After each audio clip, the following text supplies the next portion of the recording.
reprends le contact avec Deloitte, il y a longtemps que je l'ai pas vu. Bon. Tu vas bien? C'est quoi, c'est là? Allô? Voilà. Les éditions Capricci nous ont contactés pour nous demander de présenter vos films à l'occasion de la sortie du DVD Caroline Carlson au travail. Nous allons donc diffuser Solo 1984, 52 minutes, et Improvisation avec Michel Portal, 1993, 50 minutes, le lundi 18 janvier en cinéma 2. Ça, c'est à Pompidou, à 20h. Le premier a été tourné en 83 à Venise. Le second, à l'occasion de la reprise du même ballet, mais avec un autre interprète, 25 ans après. Caroline nous a contactés, m'a contacté, et on a retourné. Donc il y a déjà eu 2 films. Et entre les deux, on avait filmé des répétitions au Théâtre de la Ville d'un ballet qu'elle préparait avec Michel Portal. Donc voilà, le DVD est composé de ces 3 éléments pris dans une fourchette de 25 années, quoi. Je ne les ai pas revus pour la réédition, non, je les connais par cœur, mes images. Mais je les ai revus à d'autres occasions, lorsqu'il y a des projections où je suis invité, et quand j'ai le temps, j'y vais volontiers. Oui. De la danse, d'une façon générale, et Caroline en particulier, j'ai l'impression que c'est ce qui s'oppose le plus au monde normal. Là, par exemple, là, on parle, c'est ce que j'appelle le monde normal. S'il y a des comédiens, ça fait déjà une différence, puisque c'est un monde joué. Mais la plus grande différence, à mon avis, c'est quand le monde est dansé. Parce que tout le monde bouge.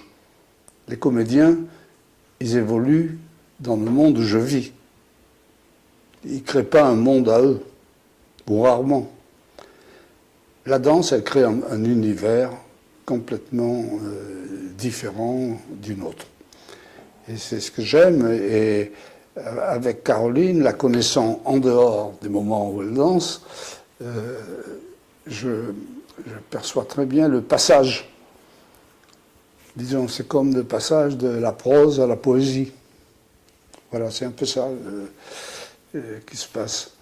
Et chez elle, il y a une sorte de naturel dans ce passage. Elle transmet, elle transmet son savoir, elle transmet ce qu'elle jouait 25 ans auparavant, elle le transmet, mais elle ne le transmet pas à une femme, elle le transmet à un homme. Donc la transformation est énorme. Elle fait d'un homme l'interprète d'un solo qui appartient à une femme. Et c'est ça que j'ai filmé, et c'est vraiment extraordinaire, le passage, comment elle transmet. Voilà, c'est un film sur la transmission. Comment elle transmet quelque chose qu'elle portait en elle, dont elle était à la fois l'auteur et l'interprète, elle le transmet à un homme. Et là, on assiste visuellement à la transformation. On voit un homme se transformer en femme par la danse. Ah ben oui, pour moi c'est un film comme un autre, quoi. Je veux dire, c'est comme si je faisais une fiction. Et voilà, c'est une fiction dont Caroline m'apporte les différents éléments. Et alors, il s'agit aussi de les agencer. Il s'agit il y a, par rapport à sa chorégraphie, il y a une mise en scène qui interprète cette chorégraphie elle-même. La chorégraphie, qui est déjà une mise en scène, la chorégraphie est attrapée par une autre mise en scène. Voilà. Donc c'est ça qui est intéressant lorsqu'on filme la danse, c'est d'être conscient de ça. conscient de ce que la caméra fait arriver à ce qu'elle filme. C'est pas, ça vient pas comme ça tout seul. La caméra, il faut la mettre quelque part. Et le fait de mettre la caméra ici plutôt que là, ça influence ce qui est filmé. Oui, mais dans le cas de ce film-là, le premier film, Caroline travaillant à la Fenice, qui est au cœur de Venise, il fallait que Venise soit présente. J'en étais conscient en partant tourner, je me souviens, et en même temps j'avais peur de ça, parce que je me disais, c'est l'horreur de filmer Venise, parce qu'on met la caméra n'importe comment, c'est toujours beau. Venise, c'est toujours beau, on ne peut pas y échapper. Donc mon problème, ça a été de détruire Venise. Et pour qu'elle résiste au filmage. Et alors c'est là où j'ai eu l'idée de filmer les plans dans Venise avec une petite caméra Super 8 à 6 ou 7 images secondes, ce qui donne un effet de stroboscopie, comme ça, des images qui sont comme ça, et avec une caméra que je ne visais pas avec la caméra. Pour moi, c'était une arme de poing. J'arrosais Venise. Boum, boum, boum, boum, boum. Et donc, ça donne ces images de Venise complètement stroboscopiques. Et ça m'intéressait beaucoup, parce que je détruisais Venise, mais néanmoins, Venise est tellement forte qu'elle arrivait à passer au travers. Et en même temps, ça opposait ces plans dans Venise aux images du ballet lui-même, qui étaient des images filmées calmement, bien cadrées, voilà.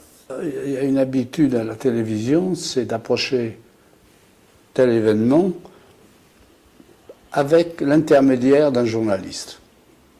Comme si la caméra ne pouvait pas atteindre la réalité directement. Il y a toujours, entre la caméra et la réalité, un journaliste qui fait comme si la réalité avait besoin d'être interprétée avant d'arriver à la caméra. Voilà. Alors donc, moi, je me suis débarrassé de ça, il n'y a pas de journaliste. Et voilà, mais ça m'est arrivé souvent, ça. Je me rappelle, un jour, je filmais depuis plusieurs heures le lieu de réception chez Scorsese à New York. Et à un moment donné, Scorsese est arrivé et il me dit, mais tu me filmes pas, tu me poses pas de questions? Ben, je lui dis non, écoute, il y a un micro, il y a une caméra, si tu as quelque chose à dire, tu le dis. Et il a été un peu sidéré, il était tellement habitué à être interviewé, quoi. Et dès le lendemain, on filmait dans sa salle de montage, et il travaillait avec sa monteuse, et à un moment donné, il parle toujours en travaillant au montage, et à un moment donné, il nous a pris à témoin, il a pris la caméra à témoin. Et jusqu'à la fin du film, on n'a pas échangé un mot. Et il a pris les choses en main, et il a parlé, voilà, sans qu'on le sollicite, en quelque sorte. Et ça, j'aime beaucoup ça. J'ai essayé ça avec Moretti, mais ça n'a pas marché. Trop narcissique. Préparation d'un ballet comme Solo, c'était vraiment énorme. Elle avait du matin au soir, et sur tous les terrains, elle était obligée de se battre sur tout le terrain, parce qu'elle assurait la chorégraphie, la mise en scène, elle intervenait sur tous les aspects du ballet. Et donc, je voulais pas... Donc, j'essayais d'être invisible. Mais même si j'arrivais à mettre la caméra à 30 cm de son visage, de façon il faut faire ça, mais sans la gêner. Et ça, elle a compris, et puis ça lui plaisait, ça. Voilà, cette façon de ne pas être assailli de questions, quoi. Voilà. Elle était libre, et moi j'étais libre. C'était deux libertés qui se rencontraient. À plusieurs moments dans le film, on l'entend parler et vous adressez la parole quand même. Oui, oui. Hein? Oui, oui, c'est normal. Si elle ne m'avait pas adressé à la parole, ça voudrait dire qu'elle faisait une exception pour la caméra, quoi. Non, la caméra faisait partie, à ce moment-là, de son environnement. Donc, elle communiquait. Oui, mais ça, on y pense. Enfin, moi, j'y pense. Je pense beaucoup. Enfin, quand je filme, je ne suis pas sans mémoire. Je suis quelqu'un qui connaît l'histoire du cinéma, qui connaît pas mal de films, et que je vois bien lorsque je fais quelque chose, si ça a été fait 50 fois, ou bien si c'est inédit, quoi. On le sent, ça.